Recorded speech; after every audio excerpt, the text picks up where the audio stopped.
My whole issue is studying black ops. This is classic.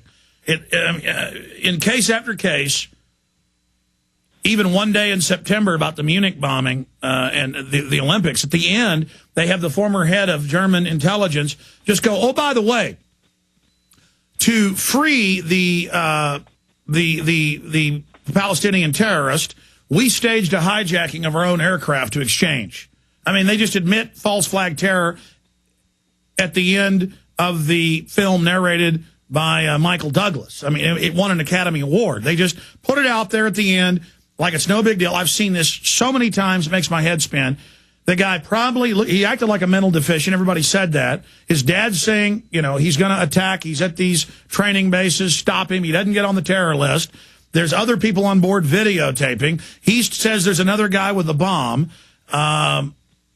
They cover up all these different facets and angles. Somebody gets him through security. I believe from past operations, the only thing that fits, as a Sherlock Holmes here, is he was told he was taking part in a drill, and that's why we're videotaping it. It's okay, young man.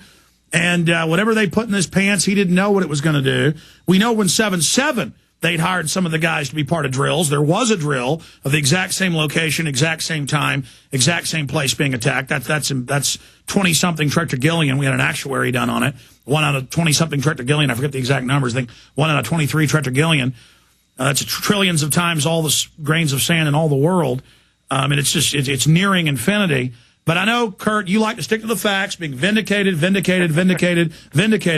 this is stinking to high heaven. Well, you're right. I can't draw any conclusions from it, but you're right, it does stink. Wouldn't it make more sense for the FBI to have come out and said, look, we're investigating Mr. Haskell's claims, we'll let you know after we've taken a look at them? That's not what they did.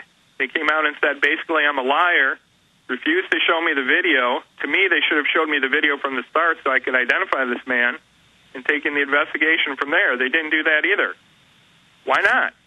And there was another article, Alex, I think it was from January 18th in the New York Times, where it's indicated that government officials had wiretaps in Yemen, and they found out that someone named Umar Farouk would be attacking the U.S., and I believe it even named the day on Christmas Day this year. Now, why isn't that coming out more in the public? And if you had this information, why wasn't he stopped? Well, how did he get on our flight? I don't know. Something doesn't make sense here. Well, Kurt, take care of yourself and your wife. Be safe. Incredible bombshells. We'll get reports up on Infowars.com and PrisonPlanet.com. There's so many government hoaxes and cover-ups. I'm like somebody in a batting cage with 15 batting machines shooting balls at me, and I don't even know where to swing now. My head is spinning. But we appreciate your courage and your observance of what was happening, the fact that you were so observant. In the last 3 minutes we've got left, anything else you think you should add? Just one other thing that happened since I was on your show last time. I got an email from a Dutch woman confirming my account of the sharp-dressed man. Now, she couldn't identify him, but she did indicate Abdul Muttalib was in the area that I stated and was escorted to the desk with, by another person, but she couldn't identify him. But she is the only other person to come out and verify my claim of what happened before we got on the plane. And to me, that made me feel vindicated even more that someone else saw what I did, because I didn't think anyone else did to that point. But she's afraid to come out in the public because of the backlash that has happened to me. So I did get an email from her, and I called her back and discussed it with her personally, and she does seem very credible to me. Well, they stage these backlashes against anybody who is taking action and telling the truth. And you've been vindicated just over and over and over again. But we will get some reports up on Infowars.com and PrisonPlanet.com with all these huge new developments that you just dropped on us, because it's always worse than I even know. Amazing. Give us your blog.